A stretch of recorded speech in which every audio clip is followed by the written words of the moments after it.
আসসালামু আলাইকুম রহমতুল্লাহি ওবরকাতুহ। সম্মানিত দর্শক, ধানমন্ডির পুরনো ৩২ নম্বর সড়ক, যেটি এখন আর নেই, মানে এই সড়কটির নাম এখন নতুন নম্বর দেয়া হয়েছে। কত নম্বর দেয়া হয়েছে আমরা জানি না, কিন্তু এখনো পর্যন্ত সবাই ওটাকে ৩২ নম্বর সড়ক হিসেবে জানে। দ্বিতীয়ত, ওই সড়কে যে বঙ্গবন্ধুর বাসভবন, ওই বাসভবনটিকেও সবাই ৩২ নম্বর হিসেবেই জানে। ওই বাড়ির নম্বর কত আমি জানি না।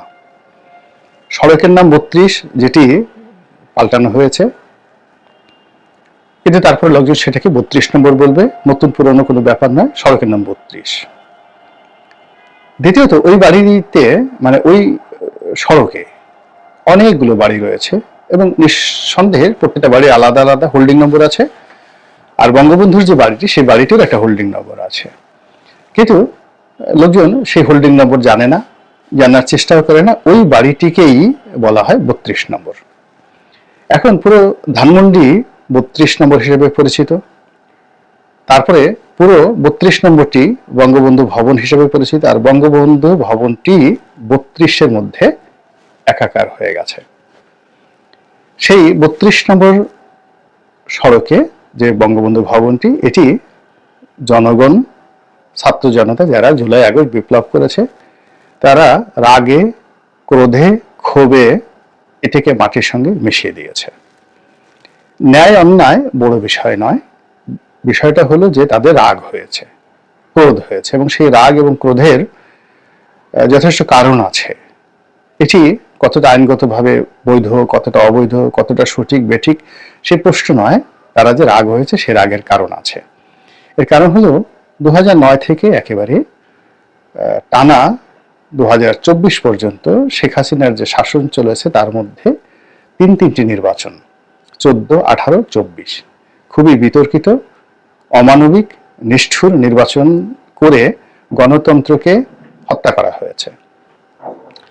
তিনি অনেক ভালো ভালো কাজ করেছেন, উন্নয়ন করেছেন, কিন্তু তার সঙ্গে সঙ্গে তার মন্দ কাজের যে পরিধি, এই পরিধির কোনো সীমা এবং পরিসীমা নেই।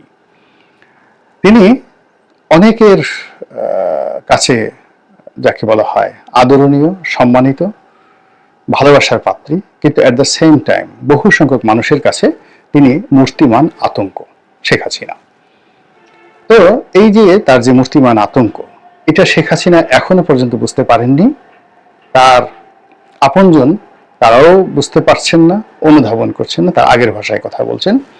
ফলে শেখ হাসিনার পতনের পর তার একটি ভাষণ দেওয়াকে কেন্দ্র করে জনগণ বিক্ষুব্ধ হয়ে ওঠে এবং সেই বিক্ষুব্ধতার ফলে এই ৩২ নম্বরের বাড়িটি, বঙ্গবন্ধু ভবনটি, বুলডোজার দিয়ে ভেঙে দেওয়া হয় এবং হুমকি দেওয়া হয় যে এই ধরনের ভাষণ বা এই ধরনের উস্কানিমূলক কোনো বক্তব্য যদি আবার দেওয়া হয়, তাহলে টুঙ্গিপাড়াতে যে বঙ্গবন্ধুর মাজার রয়েছে, বঙ্গবন্ধুর গ্রামের বাড়ি রয়েছে, এবং ওখানে শেখ হাসিনার একটা আবাস করা হয়েছে নতুন, এটা উনি রিটায়ার্ড করার পর সেখানে থাকবেন। আমি দেখে আসছি সেই বাড়িটি, চমৎকার একটা সুন্দর বাড়ি, সেই বাড়িও হয়তো ভেঙে ফেলা হবে, এরকম হুমকি দেওয়া হয়েছে। তো সেই হুমকিতে শেখ হাসিনা দমেননি, তিনি তার কথা বলে যাচ্ছেন। আর ছাত্র জনতাও যে কোনো কারণে হোক আগের মতো আর রাগ হতে পারছেন না। ফলে তারা তাদের যে ক্রোধ ৩২ নম্বরে মিটিয়েছেন, এই ক্রোধ তারা বাড়িয়ে বা এটিকে আরো এক্সটেন্ড করে তারা পদ্মা সেতু পাড়ি দিয়ে টুঙ্গিপাড়া গিয়ে সেই ক্রোধ ঝেড়ে আসবেন। এখনো পর্যন্ত তার কোনো লক্ষণ দেখা যাচ্ছে না। এখন এই ৩২ নম্বর ভাঙার পরে অনেক দিন চলে গেছে, কিন্তু আমরা কোনো অবস্থাতেই আমাদের দৈনন্দিন জীবনে আলাপ আলোচনায় ৩২ নম্বরকে আমরা বাদ দিতে পারছি না। ওখানে এখন কিচ্ছু নেই, কিন্তু সেখানে সেই ধ্বংসস্তূপকে পাহারা দিতে হচ্ছে এবং বহু সংখ্যক লোক সেখানে যাচ্ছে, কেউ দেখতে যাচ্ছে, কেউ এক টুকরা ইট আনতে যাচ্ছে নিজের বাড়িতে বঙ্গবন্ধুর স্মৃতিকে সংরক্ষণ করার জন্য। অনেকে গিয়ে সেখানে কান্নাকাটি করছেন, অনেকে গিয়ে সেখানে ছবি তুলছেন, অনেকে অভিশাপ দিচ্ছেন, এবং অনেকে নিরাপদ দূরত্বে, যাদের একটু সাহস কম, তারা লেকের ওপারে দাঁড়িয়ে কিংবা আরো একটু নিরাপদ দূরত্বে দাঁড়িয়ে ওই দৃশ্য দেখছেন।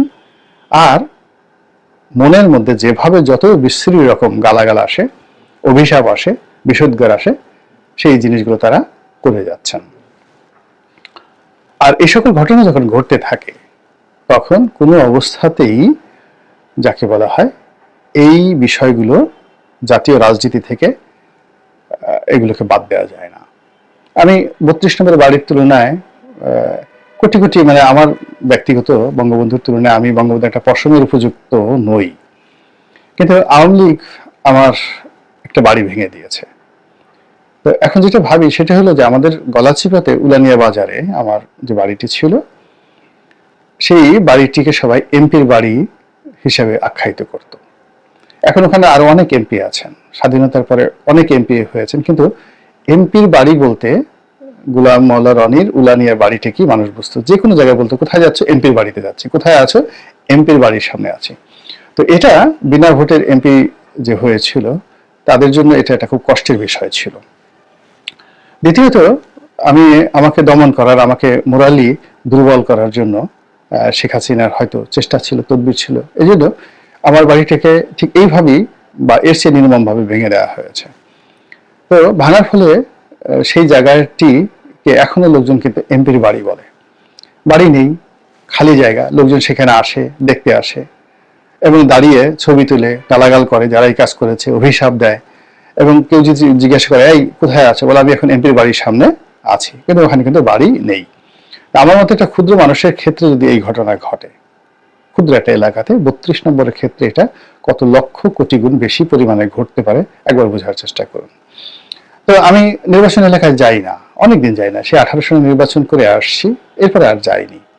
কিন্তু কোনো অবস্থাতেই ওখানে যারা মাঠে যাচ্ছেন, প্রতি সপ্তাহে যাচ্ছেন, এমপি হতে চাচ্ছেন, আমি কিন্তু এমপি হতে চাইও না, আগামীতে ইলেকশন করব কিনা 1%-এর সম্ভাবনা নাই, নমিনেশন চাইবো কিনা তারও কোনো সম্ভাবনা নাই, আমি আমার মতো আছি। কিন্তু ওই যে এমপির বাড়ি বা সাধারণ মানুষ আলাপ আলোচনা আসলে শুধুমাত্র যে আমার কথা বলে, আর এখানে যারা মাঠে এখন যারা আছে তাদেরকে ভীষণ রকম ভাবে বিক্ষুব্ধ। এবং তারা যদি পারতো এখন ওই পুরো মানে যে আমার যে এলাকাটি, এই এলাকাটাকে যদি সমুদ্রের সঙ্গে মিশিয়ে দিতে পারতো, ফেনার সঙ্গে মিশিয়ে দিতে পারতো, তাদের রাগ খুব মিটে যেত। এর কারণ হলো এমপির বাড়ি বন্ধ করা যায়নি।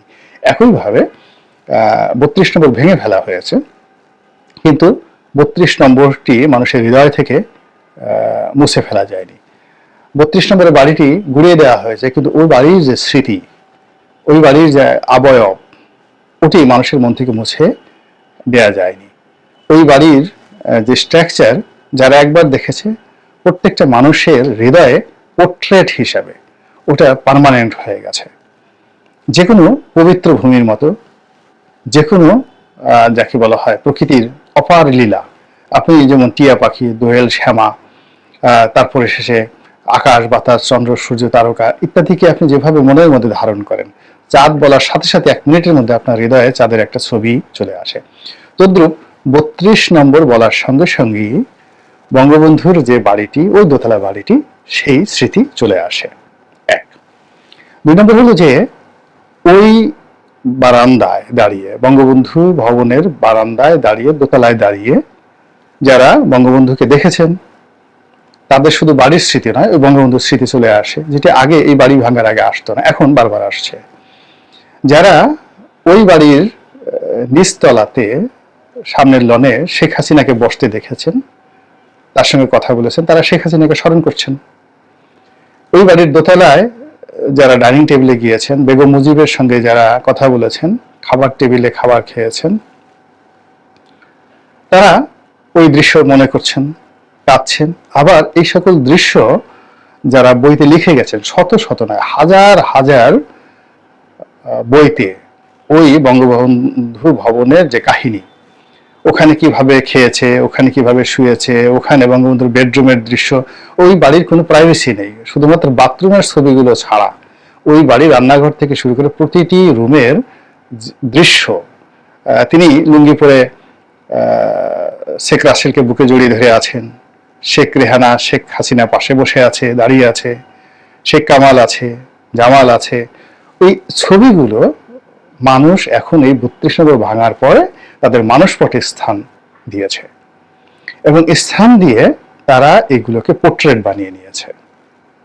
দ্বিতীয়ত, ওই বাড়িকে কেন্দ্র করে যে ইতিহাস রচিত হয়েছে, ওই বাড়ি যেদিন তৈরি হয়েছে সেদিন থেকে ওখানে 6 দফা হয়েছে, ওখানে গণ অভ্যুত্থানের 69 গণ অভ্যুত্থান হয়েছে, ওখানে মুক্তিযুদ্ধের পরিকল্পনা হয়েছে, ওখানে তাজউদ্দিন সাহেব গিয়েছেন, ওখানে জাতীয় 4 নেতা গিয়েছেন, মাওলানা ভাসানী গিয়েছেন, তারপরে ওখানে পুলিশ ডিউটি করেছে, মিলিটারি ডিউটি করেছে, ওখানে 75-এ 15ই আগস্ট হয়েছে, ওখানে বঙ্গবন্ধুর লাশ পড়েছিল।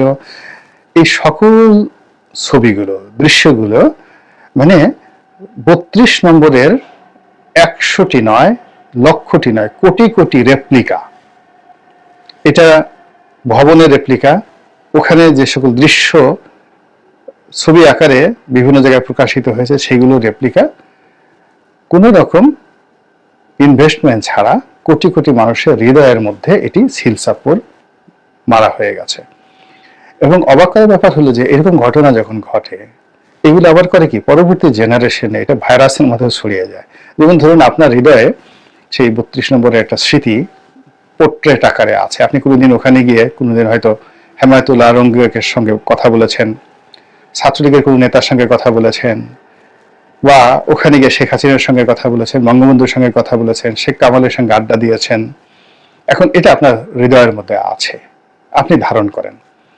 তো এরপরে আপনার সন্তান সন্ততি হলো, হওয়ার পর আপনি হয়তো কোনো কারণে সন্তান সন্ততিকে সেই কথা বলেনও নি, কিন্তু এরকম কোন একটা দৃশ্য যদি আপনার সন্তানেরা দেখে, আপনি মারা গেছেন, মারা যাওয়ার পর কোথাও এরকম একটা ছবি দেখে, ওই ভবনের একটা ছবি দেখে, বা ওই 32 নম্বর নামটি শুনে সঙ্গে সঙ্গে জেনেটিক্যালি ওই আপনার ভিতরে যে পোর্ট্রেটটা ছিল ওটা তার ভিতরে ট্রান্সফার হয়ে যায়, অটো ট্রান্সফার হয়ে যায়।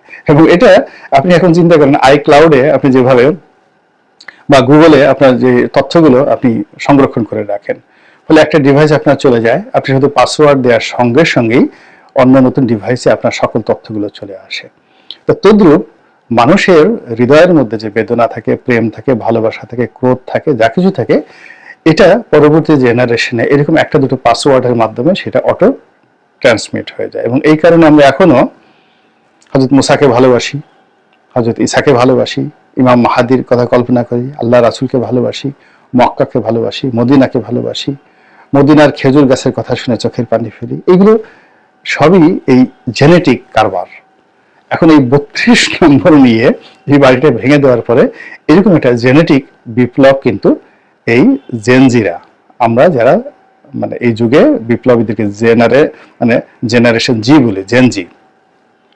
তো জেনজিরা এরকম একটা বিপ্লব নিজেদের জ্ঞাত সারে হোক অজ্ঞাত সারে হোক এরকম একটা জেনেটিক ইঞ্জিনিয়ারিং রেভলিউশন ঘটিয়ে দিয়েছে 32 নম্বরকে কেন্দ্র করে, যার পুরো বেনিফিট 100% বেনিফিট শেখ হাসিনা আওয়ামী লীগের ঝুলিতে জড়ো হয়েছে।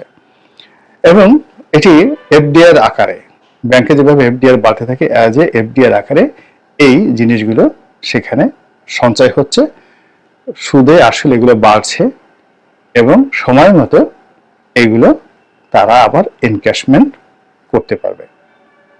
আশা করি আপনারা যারা দর্শক শ্রোতা রয়েছেন আপনারা বিষয়ের গুরুত্বটা বুঝতে পেরেছেন। আল্লাহ আমাদের সবাইকে হেদায়েত দান করুন এবং হেফাজত করুন। আসসালামু আলাইকুম ওয়া রাহমাতুল্লাহি ওয়া বারাকাতুহু।